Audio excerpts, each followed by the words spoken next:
अस्सलाम वालेकुम, this is Umaina Basit from ocean of knowledge.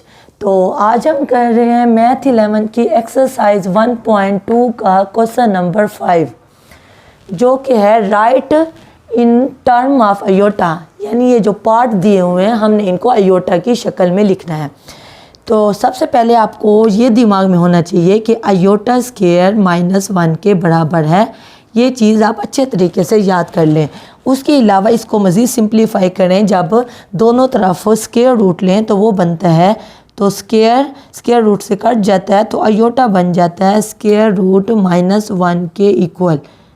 ठीक है, तो ये दोनों बातें आप याद रखें तो आपके लिए ये पार्ट करना बहुत ही आसान हो जाएगा। तो फर्स्ट पार्ट है स्क्वायर रूट -1 भी। आप स्क्वायर रूट -1 किसके बराबर है? मैंने अभी बताया है कि वो अयोटा के बराबर है। तो -1 माइनस स्क्वायर रूट -1 की जगह पे आप अयोटा पुट कर दो और साथ b आ जाएगा। तो अयोटा को बाद में लिख दो तो b अयोटा आ जाएगा और ये हमारा आंसर है। हमने जस्ट अयोटा की शक्ल में लिखना था तो ये अयोटा की शक्ल में आ गया है। इसी तरह सेकंड पार्ट में स्क्वायर रूट -5 है, तो इसको हम लिख सकते हैं -1 मल्टीप्लाई बाय 5। हमें पता है -5 है तो 5 को -1 से मल्टीप्लाई करो तो वो -5 ही आता है, तो इसकी जगह पे हम ये लिख सकते हैं। तो इसी तरह ये दोनों स्क्वायर रूट के अंदर हैं। अगर मैं इन दोनों का अलग अलग स्क्वायर रूट ले लूँ, -1 का अलग से ले लूँ और मल्टीप्लाई बाय स्क्वायर रूट 5 अलग से आ जाए, तो अब ये जो स्क्वायर रूट -1 है वो किसके बराबर है? वो अयोटा के बराबर है। तो इसकी जगह पे अयोटा आ जाएगा और साथ स्क्वायर रूट 5 आ जाएगा। तो आमतौर पे कोफिशिएंट पहले लिखा जाता है और अयोटा बाद में लिखा जाता है। तो अयोटा को मैंने बाद में लिख दिया और कोफिशिएंट को पहले लिख दिया और ये हमारा आंसर है। इसी तरह थर्ड पार्ट भी बिल्कुल ऐसे ही है। इसको हम लिख सकते हैं किसकी शक्ल में? -1 मल्टीप्लाई बाय 16/25 की शक्ल में। तो -1 को हम अलग से कर लेते हैं, -1 को हम अलग से स्क्वायर रूट में लिख लेते हैं और 16 को हम लिख सकते हैं किसका? 4 का स्क्वायर, क्योंकि हमें पता है 4 multiply by 4 is equal to 16। तो 4 का स्क्वायर 16 के इक्वल है और 25 का इक्वल 5 का स्क्वायर है, यानी कि 5 multiply by 5 is equal to 25। तो बस ये हमने लिख लिया। माइनस स्क्वायर रूट -1 की जगह पे हम अयोटा पुट कर देंगे और यहाँ देखें ये 4 का स्क्वायर है, 5 का भी स्क्वायर है। अगर हम इसको एक्सपोनेंशियल शक्ल को में लिखें, रेडियल फॉर्म को, तो ये आ जाएगा 4 का स्क्वायर और 4 के साथ अलग स्क्वायर रूट, तो पावर में लिखेंगे तो 1/2 हो जाएगा। ऐसे ही 5 के साथ भी स्क्वायर रूट लगा हुआ है तो 5 का स्क्वायर है। स्क्वायर रूट को अगर हम रेडियल शक्ल को हम एक्सपोनेंशियल शक्ल में लिखते हैं तो ये क्या आ जाएगा? 1/2। तो ये 2 से क्या हो जाएगा? कैंसिल हो जाएगा। यहाँ भी 2 से कैंसिल हो जाएगा। बाकी क्या बचेगा? 4/5 और साथ अयोटा लिखा हुआ आएगा। ठीक है, इसी तरह फोर्थ पार्ट में हमने बिल्कुल ऐसे ही करना है जैसे मैंने अभी बताया है। -1 को अलग लिख लेंगे और मल्टीप्लाई बाय 1/4 को अलग लिख लेंगे। 1/4 को अगर मल्टीप्लाई करें -1 से तो वो -1/4 ही लिखा हुआ आता है। तो माइनस स्क्वायर रूट -1 की जगह पे हमने अयोटा पुट कर देना है, तो यहाँ हम अयोटा पुट कर देंगे और 1 मल्टीप्लाई बाय 1 ही होता है और 4 की जगह पे हम लिख सकते हैं 2 मल्टीप्लाई बाय 2। तो अयोटा है तो 1 ही रहेगा और 2 का स्क्वायर हो जाएगा। तो स्क्वायर जो है वो स्क्वायर रूट से कट जाएगा तो हमारे पास आएगा 1/2 अयोटा और ये हमारा आंसर है 4 पार्ट का। ओके, तो अब हम चलते हैं नेक्स्ट पार्ट की तरफ। तो क्वेश्चन नंबर 6 से 12 क्वेश्चन तक हमने इनको सिंप्लीफाई करना है। तो क्वेश्चन नंबर 6 है 7 9 + 3 - 5। तो बीच में प्लस का साइन है तो हमने दोनों ऑर्डर पेयर को, इसको ऑर्डर पेयर कहते हैं। जो ये वाली शक्ल होती है, पहला x दूसरा y, तो इस तरह की शक्ल को ऑर्डर्ड पेयर कहते हैं। पहला ऑर्डर पेयर है, फिर बीच में प्लस का साइन है, फिर दूसरा ऑर्डर पेयर है। तो अब हमने क्या करना है? हमने प्लस करना है। तो पहली वैल्यू को पहली वैल्यू में प्लस करेंगे और दूसरी वैल्यू को दूसरी वैल्यू में प्लस करेंगे। तो क्या आएगा? 7 + 3 हो जाएगा और फिर 9 प्लस, क्योंकि 5 के साथ माइनस है तो ये -5 आ जाएगा। 7 + 3 हमारे पास 10 हो जाएगा। 9 प्लस और माइनस बीच में ब्रैकेट है तो ये मल्टीप्लाई हो रहे हैं दोनों साइन, तो प्लस और माइनस मल्टीप्लाई होके माइनस हो जाएगा और साथ 5 लिखा जाएगा। तो पहली वैल्यू 10 मौजूद है, 9 में से 5 गई तो बाकी 4 आ गई। ये हमारा आंसर है क्वेश्चन नंबर 6 का। इसी तरह क्वेश्चन नंबर 7 भी बिल्कुल ऐसे ही है, लेकिन यहाँ बीच में माइनस है। यहाँ जैसे प्लस किया है यहाँ हम माइनस करेंगे, यानी हम लिखेंगे 8 माइनस 7 और फिर -5 -4। तो हमारे पास जो आंसर रहेगा माइनस माइनस प्लस हो जाएगा, 8 + 7 हमारे पास 15 आ जाएगा। और इसी तरह -5 और -4 हम लिख देंगे -9। ठीक है। उसके बाद क्वेश्चन नंबर 8 है 2 6 3 7। बीच में कोई साइन नहीं लगा हुआ, ब्रैकेट का साइन लगा हुआ है, दोनों ब्रैकेट्स हैं और बीच में कोई साइन नहीं है, तो हम मल्टीप्लाई करते हैं। तो मल्टीप्लाई करने का एक पूरा मेथड है। क्या करेंगे, पहले 2 को 3 से मल्टीप्लाई करेंगे, फिर माइनस आएगा और 6 को 7 से करेंगे। देखिए हम करके देखते हैं। 2 × 3 बीच में माइनस और फिर 6 को मल्टीप्लाई करेंगे 7 के साथ। ठीक है। उसके बाद कोमा आ जाएगा इसको सेपरेट करने के लिए, फिर हम करेंगे 2 को 7 के साथ, 2 को 7 के साथ, अब 2 को 7 के साथ करेंगे और 6 को 3 के साथ करेंगे। बीच में प्लस आएगा और 6 को 3 के साथ हम मल्टीप्लाई करेंगे। ठीक है। अब 2 × 3 हमारे पास 6 वैल्यू आ गई और -6 × 7 तो ये आ जाएगा 42 और फिर कोमा 7 2 * 14 हो जाएगा, प्लस 6 3 * 18 हो जाएगा। ठीक है। तो 6 - 42, देखिए 6 के साथ प्लस का साइन है, 42 के साथ माइनस का साइन है। जब अपोजिट साइन हो तो हम माइनस करते होते हैं और साइन हमेशा बड़ी वैल्यू वाला आता है। 42 में से जब 6 जाएगा तो आ जाएगा 36 और बड़ी वैल्यू वाला साइन आएगा तो ये आ जाएगा माइनस। इसी तरह 14 + 18 हमारे पास आ जाएगा 2। तो ये हमारा आंसर है क्वेश्चन नंबर 8 का। इसी तरह 9 और 10 पार्ट भी बिल्कुल ऐसे ही हैं। तो क्वेश्चन नंबर 9 का मेरे ख्याल में आंसर रहेगा -23 और 2 आ जाएगा। वहाँ भी हमने मल्टीप्लाई करना है क्वेश्चन नंबर 9 में।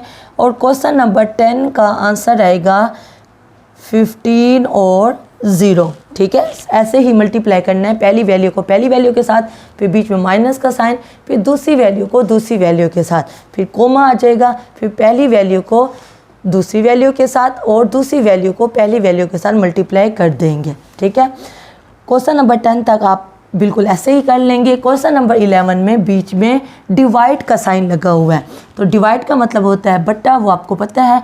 2 और 6 जो ऑर्डर पेयर है, ये जो ऑर्डर पेयर होता है x y, इसको हम किस शक्ल में लिख सकते होते हैं, इसको हम x + i y यानी कि कम्प्लेक्स नंबर में लिख सकते होते हैं, क्योंकि ये ब्रैकेट में लगा हुआ है, ब्रैकेट में लिखा हुआ है, ऑर्डर पेयर है। जब इसको हम कम्प्लेक्स शक्ल में लिखेंगे तो वो लिखेंगे x + i y, यानी ये दोनों वैल्यूज़ आपस में इक्वल हैं, बराबर हैं। तो इसी तरह 2 और 6 है तो इसको भी हम कम्प्लेक्स नंबर में लिख सकते हैं। हम क्या लिखेंगे, 2 + 6 अयोटा हो जाएगा। ये डिवाइड का साइन है तो इस यहाँ पे बटा लगा देंगे और यहाँ आ जाएगा 3 + 7 अयोटा। ठीक है। अब ये वाली शक्ल आ गई, 2 + 6 अयोटा और 3 + 7 अयोटा। इस तरह के क्वेश्चंस हम करते आए हैं कि क्या करते थे, हम रैशनलाइज करते थे। ये नीचे क्या है, डिनोमिनेटर में वैल्यू क्या है, 3 + 7 अयोटा है, 7 अयोटा के साथ प्लस है, बीच में प्लस है, तो हम रैशनलाइज करेंगे यानी कि मल्टीप्लाई करेंगे 3 - 7 अयोटा से। इसी तरह 3 - 7 अयोटा से नीचे भी मल्टीप्लाई कर देंगे। आपको बताया ये मैथ्स का रूल है कि कोई चीज़ खुद से अगर मल्टीप्लाई करेंगे तो उसी चीज़ से डिवाइड करेंगे तो वैल्यू पे कोई फ़र्क नहीं पड़ता। तो बस हमने रैशनलाइज कर लिया, ऊपर वाली वैल्यू ऊपर वाली से मल्टीप्लाई होगी जाएगी और नीचे वाली वैल्यू नीचे वाली से मल्टीप्लाई हो जाएगी। तो मल्टीप्लाई जैसे सिंपल हम करते हैं, 2 को पहले 3 से करेंगे, 2 को 3 से मल्टीप्लाई कर दिया बीच में, क्योंकि 2 को जब 7 अयोटा से करेंगे, 2 के साथ यहाँ प्लस का साइन है, 7 अयोटा के साथ माइनस का साइन है, तो यहाँ बीच में माइनस लिखा हुआ आएगा। माइनस और 2 को हम कर रहे हैं 7 आयोटा से। इसी तरह 6 आयोटा को पहले 3 से करेंगे, प्लस 6 आयोटा को 3 से करेंगे, फिर 6 आयोटा को 7 आयोटा से करेंगे। 6 आयोटा के साथ प्लस का साइन है, 7 आयोटा के साथ माइनस का साइन है। जब प्लस माइनस मल्टीप्लाई होगा तो माइनस लिखा हुआ आएगा, तो ये हो जाएगा 6 आयोटा और मल्टीप्लाई बाय 7 आयोटा। ठीक है, और नीचे जो है यहाँ फार्मूला लगाएंगे a plus B into A minus B. आपको फार्मूले का पता है, a plus B into A minus B is equal to A square minus B square. तो आप ये उल्टे 3 डॉट लगा दो, तो इसका मतलब होता है बिकॉज, क्योंकि a plus B A minus B बराबर है A square minus B square के, तो a plus B A minus B, तो a हमारा 3 है और b हमारा 7 आयोटा है। तो इसी तरह की शक्ल है, तो इनको हम शक्ल में लिखते हैं a square minus B square, यानी कि 3 का स्केयर माइनस 7 आयोटा का स्केयर। इसको हम मज़ीद सिंप्लीफाई करते हैं, 3 2 6 आ गया, माइनस 7 आयोटा मल्टीप्लाई बाई 2 आ गया 14 आयोटा, 6 आयोटा मल्टीप्लाई बाई 3 हमारे पास आ गया 18 आयोटा, और इसी तरह minus 6 iota multiply by 7 iota, तो 6 को 7 से करेंगे तो आ जाएगा माइनस 42, और आयोटा को जब आयोटा से मल्टीप्लाई करेंगे तो ये आयोटा स्केयर हो जाएगा। अब यहाँ आयोटा स्केयर है, यहाँ हम वैल्यू लिखते हैं 3 का स्केयर, हमें पता है 3 मल्टीप्लाई बाई 3 9 होता है, माइनस अब 7 आयोटा के बाहर होल का स्केयर लगा हुआ है, तो इसका मतलब है ब्रैकेट के अंदर जितनी भी चीज़ें हैं सब की पावर 2 है। तो 7 का जब स्केयर लेंगे तो वो आ जाएगा 49, और आयोटा का जब स्केयर लेंगे तो आयोटा स्केयर लिखा हुआ आएगा। मैंने बताया है कि आयोटा स्केयर -1 के बराबर है, मैंने पिछले क्वेश्चन में आपको ये बताया है। तो जहाँ पे आयोटा स्केयर लिखा हुआ हो वहाँ हम -1 पुट कर सकते हैं। तो यहाँ पहले हम इसको सिंप्लीफाई करते हैं, 6 माइनस 14 आयोटा प्लस 18 आयोटा, इसके साथ प्लस है इसके साथ माइनस है, तो हमने क्या करना है, हमने सबट्रैक्ट करना है 18 आयोटा में से 14 आयोटा को माइनस करना है, और 18 आयोटा के प्लस का साइन है तो हमेशा वैल्यू साइन जो होता है वो बड़ी वैल्यू का आता है, तो यह आ जाएगा +4 आयोटा। तो -42, और आयोटा स्केयर की जगह पे हम क्या लिखेंगे, हम -1 लिख देंगे। तो ये -1 हमने पुट कर दिया।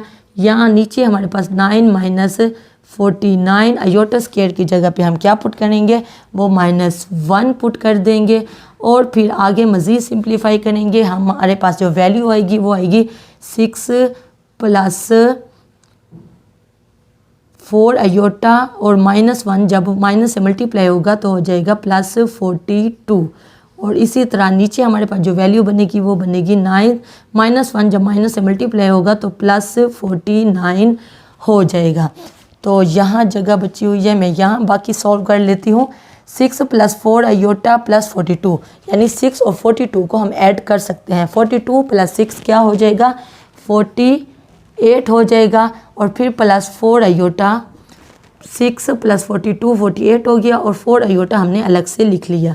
फिर नीचे क्या वैल्यू बनी है, 49 + 9 हमारे पास वैल्यू बनी है 58, तो ये आ गई 58। अब मज़ीद 58 को 48 के नीचे भी लिख देते हैं, और 58 को 4 आयोटा के नीचे भी लिख देते हैं, तो हमारे पास वैल्यू बनेगी 48 डिवाइडेड बाई 58 और +4 डिवाइडेड बाय 58 आयोटा।